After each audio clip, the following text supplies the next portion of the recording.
ഇന്ന് ഞാനിവിടെ നല്ലൊരു മാങ്ങ അച്ചാറാണ് തയ്യാറാക്കുന്നത്. ഇത് കേരളക്കാരുടെ രീതിയിലൊന്നുമല്ല, മലയാളികൾ അച്ചാർ ഇടുന്ന പോലൊന്നുമല്ല.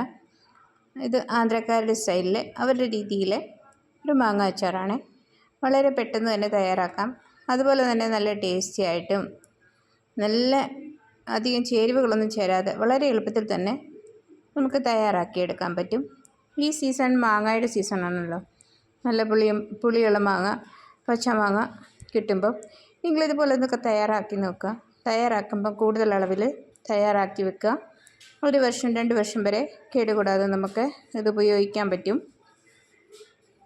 ഇനി നമുക്ക് ഇതെങ്ങനെയാണ് തയ്യാറാക്കുന്നതെന്ന് നമുക്ക് നോക്കാം. ഞാനിവിടെ 3 കിലോ മാങ്ങ എടുത്തിട്ടുണ്ട്. ഇത് കുറച്ച് മാങ്ങ ഞാൻ ഇവിടെ കാണിക്കുന്നുള്ളൂ. ആദ്യം ഇതുപോലെ മുറിച്ചാണ് ഇത് വാങ്ങിച്ചിരിക്കുന്നത്. ഞങ്ങൾക്കിവിടെ മാർക്കറ്റിൽ ഇതുപോലെ മുറിച്ച് കിട്ടും. അല്ല നമ്മുടെ കയ്യിൽ മുറിക്കാനുള്ള പിച്ചാത്തിയോ അല്ലെങ്കിൽ ഇത് മാങ്ങ മുറിക്കുന്ന ഒരു കത്തിയുണ്ട്, അതുണ്ടെങ്കിൽ ഇതുപോലെ തന്നെ നമുക്കതിൻ്റെ മാങ്ങയുടെ കുരുവോട് ചേർത്ത് തന്നെ നമുക്ക് ഇതുപോലെ മുറിച്ചെടുക്കാം. ഒരു മാങ്ങ അത് എനിക്ക് തോന്നുന്നു 8 കഷ്ണം അങ്ങാണ്ടാന്ന് തോന്നുന്നു. അങ്ങനെ മുറിച്ചെടുത്തിട്ട് ഇതുപോലെ സ്കിന്നായിട്ടുള്ള ഇതിൻ്റെ ഈ തൊലി നമുക്കതെടുത്ത് കളയണം. മാങ്ങാൻ്റെ ആദ്യമേ എടുത്ത് കളയുക. അതിനുശേഷം അതിനകത്ത് വേറൊരു ഇതുപോലെ ഇരിക്കുന്ന ഒരു പാടയെന്ന് പറയാനല്ലേ, അത് നമുക്ക് എടുത്ത് കളയണം, അല്ലെങ്കിൽ അത് കഴിക്കും. അതുമല്ല അച്ചാറിടുമ്പോൾ അത് നമുക്ക് ഒരു ബുദ്ധിമുട്ടായി തീരും. കാരണം അത് വേഗത്തുമില്ല, അത് അതുപോലെ തന്നെ കിടക്കും. അതുകൊണ്ട് നമുക്കത് ഒഴിവാക്കാം.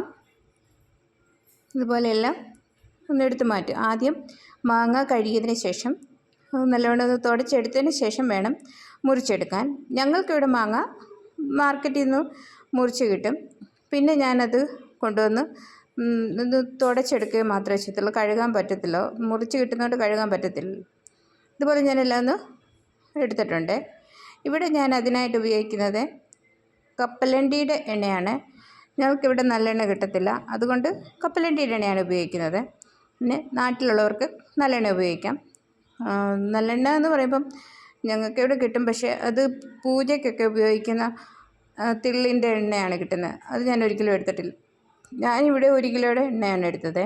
അതിനുശേഷം ഞാനിവിടെ 3 കിലോ മാങ്ങയ്ക്ക് ഒരു 300 ഗ്രാം കടുക് എടുത്തിട്ടുണ്ട്. കടുകിൻ്റെ കാര്യം പറഞ്ഞാൽ നമുക്ക് മലയാളികൾക്ക് കടുക് എന്ന് പറഞ്ഞാൽ മാത്രമേ അറിയത്തുള്ളൂ. പക്ഷേ കടുകിനകത്തും വ്യത്യാസമുണ്ട്. കടുക് വലിയ തരത്തിലുള്ളതുകൊണ്ട് ചെറിയ തരത്തിലുമുണ്ട്. വലിയ തരത്തിലുള്ളത് സരസു എന്ന് പറയും, ചെറിയ തരത്തിലുള്ളത് റായി എന്ന് പറയും. രണ്ടും നമ്മൾ പറയും, മലയാളികൾ പറയുമ്പോൾ കടുകെന്ന് മാത്രമേ പറയത്തുള്ളൂ.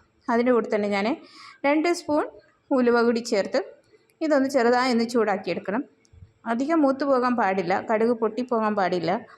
നമുക്ക് കൈ കൊണ്ട് തൊടുന്ന രീതിയിൽ മാത്രം ഒന്ന് ചൂടായാൽ മതി. ചില അച്ചാറിടുമ്പം ഇത് ചൂടാക്കാതെ തന്നെ ചേർക്കുന്നുണ്ട്. പക്ഷേ ഞാനിവിടെ ഇതൊന്ന് ചൂടാക്കി എടുത്തിട്ടാണ് ഇതൊന്ന് പൊടിച്ചെടുക്കുന്നത്. നമ്മൾ കൈ കൊണ്ടെടുത്താൽ നമ്മുടെ കൈ പൊള്ളാത്ത രീതിയിൽ ആ രീതിയിലൊന്ന് ചൂടാക്കിയെടുത്താൽ മതി. ഇനി ഇതൊന്ന് നമുക്ക് തരിതരിയായിട്ടൊന്ന് പൊടിച്ചെടുക്കണം. തീരെ നൈസായി പോകാൻ പാടില്ല. തരിതരിയായിട്ട് പൊടിച്ചെടുത്തതിന് ശേഷം ഇനി നമുക്ക് ചീനിച്ചട്ടിയിലേക്ക് എണ്ണ ഒഴിച്ച് കൊടുത്ത് അതും ഒന്ന് ചെറുതായിട്ട് ചൂടാക്കിയെടുക്കാം. തിളയ്ക്കാൻ പാടില്ല.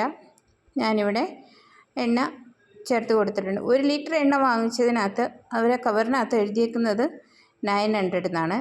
എന്ന് പറഞ്ഞ് 1 ലിറ്റർ തികച്ചില്ല. ഇതുപോലെ ഞാൻ ആ പൊടിയൊന്ന് കടുകിൻ്റെ പൊടിയൊന്ന് തരിതരിയായി പൊടിച്ചെടുത്തിട്ടുണ്ട്. ഇനി നമുക്ക് മാങ്ങ എങ്ങനെയാണ് തയ്യാറാക്കുന്നത് നോക്കാം. എണ്ണയും ചൂടാക്കി, കടുക് നമ്മൾ പൊടിച്ച് വെച്ചു. ഇനി ഇതുപോലെ മാങ്ങ ഞാൻ എല്ലാം അതിൻ്റെ വൃത്തിയാക്കിയതിന് ശേഷം ജസ്റ്റ് ഒന്ന് 10 മിനിറ്റ് വെയിൽ കൊള്ളിച്ചെടുത്തിട്ടുണ്ട്. അതിൻ്റെ വെള്ളമയമൊക്കെ ഒന്ന് മാറിക്കിട്ടാൻ വേണ്ടി. വെള്ളമയം ഉണ്ടെങ്കിൽ, വെള്ളമയം ഇല്ലായിരുന്നു എങ്കിലും അതൊന്ന് ഉറപ്പ് വരുത്താൻ വേണ്ടിയിട്ടാണ് ഞാൻ ജസ്റ്റ് ഒന്ന് വെയിലത്ത് വെച്ച് 10 മിനിറ്റ് മാത്രം, ഈ ബാക്കി കാര്യങ്ങൾ ചെയ്ത സമയത്ത് വേണ്ടി മാത്രം എണ്ണ ചൂടാക്കി. അതുപോലെ തന്നെ കടുക് പൊട്ടിച്ച സമയത്ത് വേണ്ടി ഞാൻ വെയിലത്ത് വെച്ചു. ഇനി ഇതിലേക്ക് നമുക്ക് ഞാൻ 200 ഗ്രാം ഉപ്പ് ചേർത്ത് കൊടുത്തു. അതുപോലെ തന്നെ 250 ഗ്രാം ഈ മുളക് പൊടി. ഇത് എരിവുള്ള മുളക് പൊടിയാണ്, അധികം എരിവില്ല, നല്ല കളറുള്ള മുളക് പൊടിയാണ് ചേർത്ത് കൊടുത്തത്. അതോടൊപ്പം തന്നെ കാശ്മീരി മുളക് കൂടി ചേർത്ത് കൊടുത്തു. അത് 50 ഗ്രാം മാത്രമേ ചേർത്ത് കൊടുത്തിട്ടുള്ളൂ. കാരണം ഈ കാശ്മീരി മുളക് എന്ന് പറയുമ്പോൾ ഞങ്ങൾക്കിവിടെ ഇതുപോലെ ചെറിയ പാക്കറ്റ് മാത്രമേ കിട്ടത്തുള്ളൂ. ഭയങ്കര വിലയാണ്. അതുകൊണ്ട് ഞാൻ 50 ഗ്രാമിൻ്റെ മാത്രം. പിന്നെ 50 ഗ്രാം മഞ്ഞൾപ്പൊടി ചേർത്ത് കൊടുത്തു.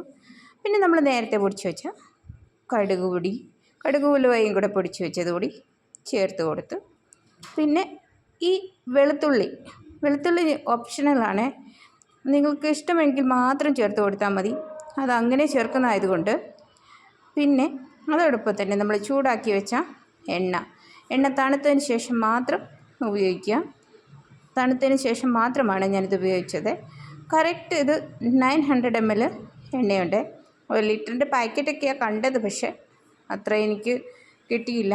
ഞാൻ എടുത്തിരിക്കുന്ന ഈ ബൗൾ 300-ൻ്റെയാണ്. ഞാൻ 3 പ്രാവശ്യമായിട്ട് ഒഴിച്ചപ്പം 900 ml ആയി. ഇനി ഇത് നമുക്ക് നല്ലവണ്ണം ഇളക്കി അതിൽ യോജിപ്പിക്കണം.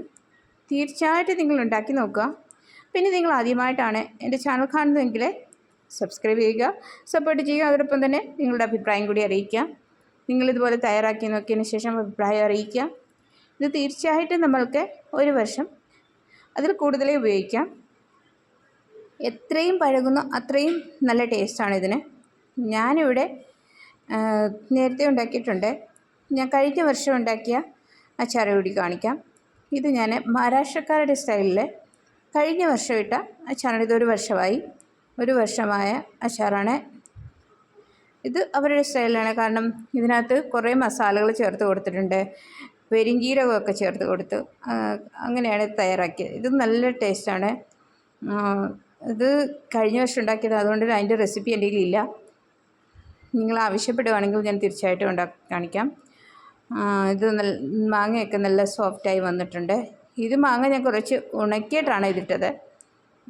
1 ദിവസത്തെ വെയിൽ കൊള്ളിച്ചിട്ട് ആണ് ഇതിട്ടത്. എങ്കിൽ കുഴപ്പമില്ല, നല്ല സോഫ്റ്റായി, നല്ല ടേസ്റ്റിയാണ്. പിന്നെ ഞാൻ മാങ്ങയെല്ലാം കൂടെ ചെയ്ത മാങ്ങയെല്ലാം കൂടെ ഞാൻ ഇതുപോലൊരു പ്ലാസ്റ്റിക്കിൻ്റെ ഡബ്ബയ്ക്കകത്താണ് കോരി വെച്ചത്. കാരണം അത്രയും ക്വാണ്ടിറ്റിയിലുള്ള മാങ്ങ എനിക്ക് കോരി വെക്കാനുള്ള വേറെ ഡബ്ബ കിട്ടിയില്ല. നിങ്ങൾ പറയും പ്ലാസ്റ്റിക് നല്ലതല്ലാന്ന്. ശരിയാണ്, ഓക്കെയാണ്, ഞാൻ സമ്മതിക്കുന്നു. പക്ഷേ എൻ്റെ കയ്യിൽ ഇത് മാത്രമേ ഉള്ളായിരുന്നു. അതുകൊണ്ട് മാത്രമാണ് ഞാനിത് കോരി വെച്ചത്. ഇനി ഇത് ഞാൻ വേറെ ഭരണിയിലേക്കാക്കും. ഇത് 5 ദിവസം കഴിഞ്ഞാണ് ഞാൻ ഈ മാങ്ങ തുറന്നെടുത്തത്. തീർച്ചയായും നിങ്ങളിതുപോലെ തയ്യാറാക്കി നോക്കുക, അഭിപ്രായം അറിയിക്കുക. അപ്പോൾ അടുത്ത വീഡിയോയിൽ കാണാം.